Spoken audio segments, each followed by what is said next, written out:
Invincible Versus has been out for some weeks already, and everybody's trying to get better at the game and level up their gameplay, and I want to help you with that. So in this video, I'm going to give you 5 advanced tips that you can use to win more consistently in the game and improve. Of course, if you feel like this is too advanced for you or complex, don't forget to check other guides that I've done on the channel that are more beginner friendly. For example, my full beginner guide or how to use and choose your team, stuff like that. So don't forget about those in the case that while you're watching this, it gets too crazy. I'm going to leave links to that on the pinned comment and on the description so you can check them out. And of course, like and subscribe if you want to support the channel or you want to see more content like this, guides and videos for Invincible Versus. And now let's get into it. Okay, so the first tip is going to be around how to transform defense into offense in the best possible way in the game. And in my opinion, one of the strongest ways to do this is using what is called Heroic Strike, which is an universal defensive mechanic that is an armor move that stops people in their strengths. And the reason why this move is so good is because the only way to beat it is if you're super aware of it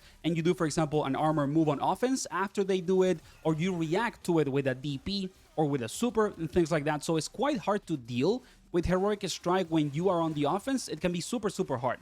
And what you're gonna see is that most people do Heroic Strike into active tag, okay? They get the Heroic Strike hit when they're on defense, and they active tag into a teammate, and then the opponent breaks the combo, or you get into the RPS of you being on a bad position because you active tag, and then you do feint, and they punish you if they're aware that you are gonna do the feint and things like that, right? Because of the guessing game of the active tagging in this game. So what you should be doing, which is much better, much more stronger, is that you need to do Heroic Strike into assists, because there's multiple assists in the game that if you time them right, you can actually get a combo from this, right? And the reason why this is so strong is because to break combos in this game, you have to use Assist Breaker, and Assist Breaker uses Boost Meter, and if I'm not mistaken, it uses 2 bars of Boost Meter, and the Boost Meter is one of the most relevant resources in the game, and Counter Tag, which is the mechanic to stop active tagging, doesn't use any resource at all. So that means that every time that you do Heroic Strike into active tag, you give a free opportunity to your opponent to actually stop your combo. But if you do it with an assist, then they have to use resources. And this is a much tougher situation for the person that gets hit by this, because after they stop your combo with the mechanic, they only have 1, bar of boost meter. They either need to tag to change their character and have it back, or they're actually on a much more disadvantageous situation because they don't have the resources available. So that's gonna be the first tip. It is, to me, one of the strongest things about the game that I don't see that many people doing at all. So every time from now on that you hit somebody with Heroic Strike, do an assist and get a full combo instead of doing active tag into the RPS of guessing what's gonna happen. Now let's actually move into the second advanced tip for Invincible Versus, and it's gotta be related on how to use assists, because a lot of the time I see people using assists in this game just to spam something. It's like they press the assist to have something on the screen going on and cause chaos, and that's it. But assists in this game are really important. They are some of the strongest tools to open people up and to run your offense, and also to play defense in neutral. So the way that you should be using your assists, number one, is that you need to use it as cover, okay? We can activate the AI so that it starts doing stuff. And what you do is that you're playing neutral, you just move on the screen, you're chilling, trying to get your turn, and what you do is, boom, you call the assist and just, for example, dash block, and sometimes people are gonna get hit by the assist because they're trying to get in, as fast as they can, trying to get a little bit desperate to run their turn.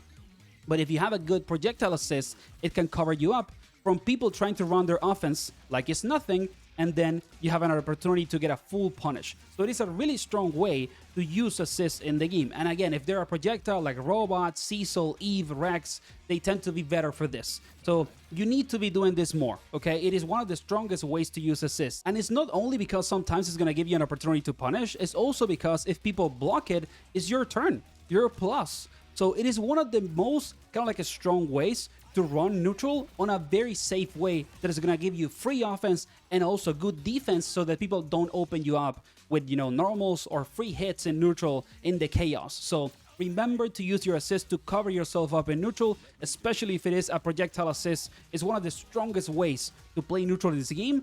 and to abuse some of the best assists in the roster. And then finally, the other way in which you need to use your assists to maximize their utility is actually on offense. Like for example, when people are waking up, because there are so many strong options on wake up in this game. For example, stopping people from mashing is quite hard. You have a lot of armor moves that can actually hit you when you're trying to run your offense on the wake up situation, and more stuff. So it is very valuable if you have an assist that allows you to actually just stop people and punish them because they don't want to block. So don't be afraid, to use your assist to actually cover yourself up on offense, especially if you're playing against people that mash way too much. They don't want to block. They always do DPs. They always mash on wake up in the corner. They never want to be on defense. Assists are some of the best ways to deal with those players, and it's going to give you free combos because they're going to get hit by the assists, and it's a much safer way than you actually trying to stop them from mashing, because the assist tends to have more block stun, be an isolated hitbox from you while you're blocking, so they can actually hit you when they're doing that stuff on wake up. So yeah, just don't be afraid of doing stuff like this, because it is much stronger than people think, and it's going to be something that is going to help you to win consistently much more. Okay, so now let's actually move into the third advanced tip for Invincible Versus, and it's going to be related to opening people up on defense, and specifically about resets, okay? And the reason why I want to talk about resets is because I personally feel like the more that time goes by, the more important that it's going to be to have ways to open people up with your assists with resets. Because in this game, there's a lot of super strong defensive mechanics. We have already kind of like showcased a little bit of that in this video. And at the same time, not all characters have good 50-50 options. For example, Mark or Invincible is one of the best characters in the game because he has an unreactable overhead, and also not only the unreactable overhead, but an unreactable low, which is this slide. And it actually has pretty decent range. So this character is very privileged, and that's why he's one of the top tiers, because he has a consistent way to open you up that doesn't depend on using assists or on doing jump-ins. But not every character can do that, right? That's a privilege of Mark and only other characters in the roster. But the thing is, a lot of the characters that don't have a good grounded 50-50 do have an overhead assist when you're doing a strings or mid combo. And you can use this to extend your combos, actually, to keep the combo going. But you can also use it to do resets if you actually delay the call of the assist, because the first hit in this combo is the assist. It's not the third hit as a continuation of the combo that I was doing before, right? And this is going to be, I think, one of the strongest ways to play offense in this game over time, when you actually condition people to block, when you have the resources to make them lose their boosted, meter because they stop your combos, right? And then when they are on defense, they're kind of like already blocking a ton, and they're not gonna react to your overhead assist.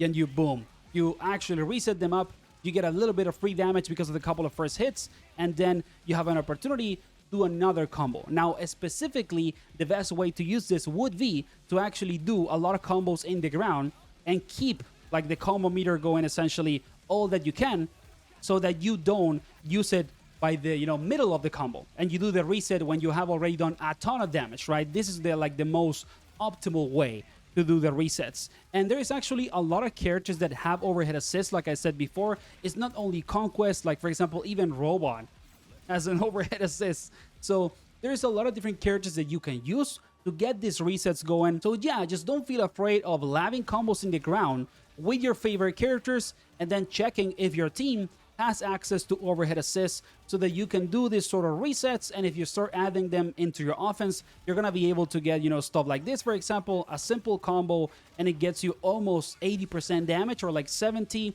And the thing is that both of those interactions or combo routes need to be broken with boost meter, so they need to use resources from one of the most important universal mechanics in the game to actually stop you from doing the second combo with the reset, instead of you doing active tag to actually get an extension post super from the first combo route or things like that. So don't sleep on learning how to do resets with overhead assists up close in your strings, and also when you're already doing combos. It is probably going to be one of the strongest ways to open people up in the game the more that time goes by. Okay, so now let's talk about tip number 4, and this one is going to be related to active tag. And the reason why I want to talk about this is because everybody uses active tag, of course, to extend their combos. It's a really strong mechanic.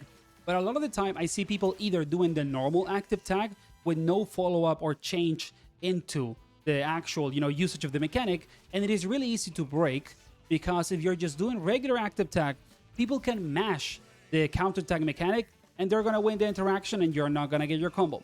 Then the other thing that I see doing, people when they're a little bit better is that they do feint. They use feint because they know that the other guy is mashing counterattack, and then they get a full extra combo because they use feint. But the thing about feint is that it's very minus if people know that it's coming and you're there, right, with that animation just ready to get punished with a giant combo route. And it's super risky, actually. It's one of the most risky mechanics in the game to use, active tag into feint. And what I see nobody doing, which is the tip, what would you gotta do, is actually using the heavy follow-up, okay? If you use active tag into heavy, it gives you a delayed normal that can still give you a combo. And the thing is, if people are actually waiting for you to do feint, you're gonna hit them with this anyway. It's gonna give you the combo 100%.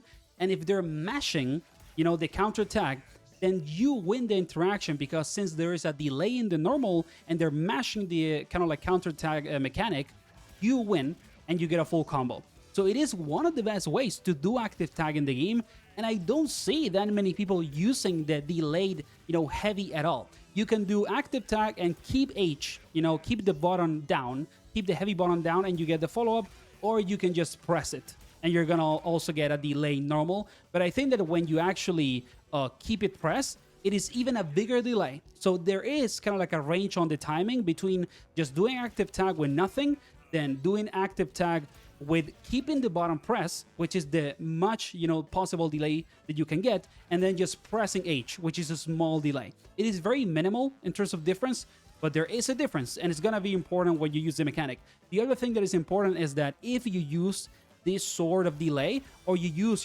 heavy after the active tag to get the different timing, you do need to change the combo routing, because you cannot do, for example, active tag heavy into medium. That's not gonna work. It's just gonna drop the combo. So you do need to use active tag H and then, for example, 2H and do a launcher. That's something important to understand, but you need to use this more. I don't see almost anyone using the heavy follow-up of active tag, and it's one of the strongest ways to get combos and actually extend them with active tag without running the risk of doing feint, which actually can put you in a situation in which you get punished, when in comparison, just doing, not feint, but doing the heavy follow-up is one of the safest ways to get the long combo extensions and then actually punish people if they're just mashing the counter tag. So don't sleep on the heavy follow-up from active tag. It is one of the best options in the game to extend your combos, and I don't see anyone using it at mid or low level in this game. And now we get into the last tip of the video, and it's actually going to be another defensive mechanic, but it's a little bit more basic. And the reason why I want to talk about this anyway, even though it is a bit more basic, is because I don't see many people use it at all. And that is push block, okay? Push block is a universal mechanic. Every single character in the game can do it, and you just need to press dash, like a dash macro, while you're blocking. And if you use it right, you're gonna see people going all the way back to the screen when they're trying to run their offense, doing strings and things like that. And it's arguably one of the strongest defensive mechanics, also because it's very cheap. It doesn't use like that much meter from your boost meter at all. And it's also super strong because sometimes it can give you an opportunity to run your offense after you get the push block, because people are going to be so far away that you can maybe even punish them for whiffing the next thing that they do. Okay, look at the range that you get from only one push block if you use it correctly. It's a lot of difference than just having the other guy on your face running a 50-50 for free. So it is going to be really important for you to start using push block. I really don't see that many people using it at all in mid to low level of gameplay. Really, really important, just apply it into your defense. Don't forget about it, especially if people are just always trying to do like infinite strengths on you. This is one of the most consistent ways to get people off yourself, and then boom, you run your offense, right, and get your turn back. So do not sleep on push block. It's really, really strong. And again, not seeing that much on low or mid-level play. So that was the video, guys. I hope that it was useful, that it helped you to learn something new and get better at Invincible versus. Like and subscribe if that was the case, or if you just want to support the channel and you enjoy fighting game content. Thanks a lot for the support, and don't forget to check other guides that I've done about this game if you maybe feel a bit lost still with the mechanics and the overall gameplay, like this one over here that I did explaining most of the basic mechanics and controls of the game, so that it is much more beginner friendly in the case that you still feel like this is too advanced or complex for you. And see you on the next one. Take care.